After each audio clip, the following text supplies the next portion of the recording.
اور اگر کوئی خداوند کے لیے نظر کی قربانی کا چڑھاوا لائے تو اپنے چڑھاوے کے لیے میدا لے اور اس میں تیل ڈال کر اس کے اوپر لبان رکھے، اور وہ اسے ہارون کے بیٹوں کے پاس جو کاہن ہے لائے، اور تیل ملے ہوئے میدا میں سے اس طرح اپنی مٹھی بھر کر نکالے کہ سب لبان اس میں آ جائے۔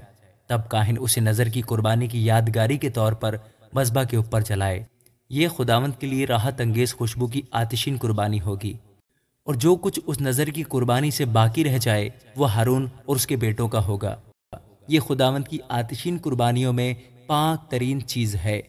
اور جب تو تندور کا پکا ہوا نظر کی قربانی کا چڑھاوا لائے تو وہ تیل ملے ہوئے میدے کے بے خمیری گردے یا تیل چپڑی ہوئی بے خمیری چپاتیاں ہوں، اور اگر تیری نظر کی قربانی کا چڑھاوا توے کا پکا ہوا ہو تو وہ تیل ملے ہوئے بے خمیری میدا کا ہو، اس کو ٹکڑے ٹکڑے کر کے اس پر تیل ڈالنا تو وہ نظر کی قربانی ہوگی۔ اور اگر تیری نظر کی قربانی کا چڑھاوا کڑاہی کا تلا ہوا ہو تو وہ میدا سے تیل میں بنایا جائے۔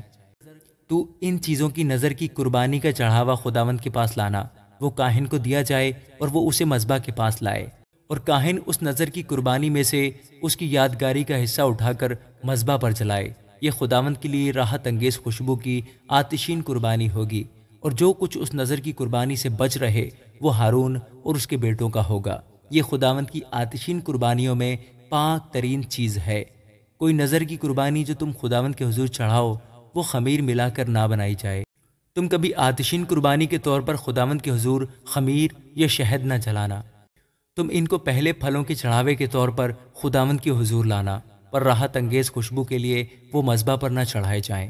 اور تو اپنی نظر کی قربانی کے ہر چڑھاوے کو نمکین بنانا، اور اپنی کسی نظر کی قربانی کو اپنے خدا کے عہد کے نمک بغیر نہ رہنے دینا۔ اپنے سب چڑھاووں کے ساتھ نمک بھی چڑھانا۔ اور اگر تو پہلے پھلوں کی نظر کا چڑھاوا خداوند کے حضور چڑھائے تو اپنے پہلے پھلوں کی نظر چڑھاوے کے لیے اناج کی بھنی ہوئی بالیں یعنی ہری ہری بالوں میں سے ہاتھ سے مل کر نکالے ہوئے اناج کو چڑھانا، اور اس میں تیل ڈالنا اور اس کے اوپر لبان رکھنا تو وہ نظر کی قربانی ہوگی۔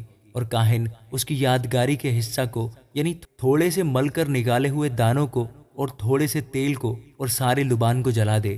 یہ خداوند کے لیے آتشین قربانی ہوگی۔ آمین۔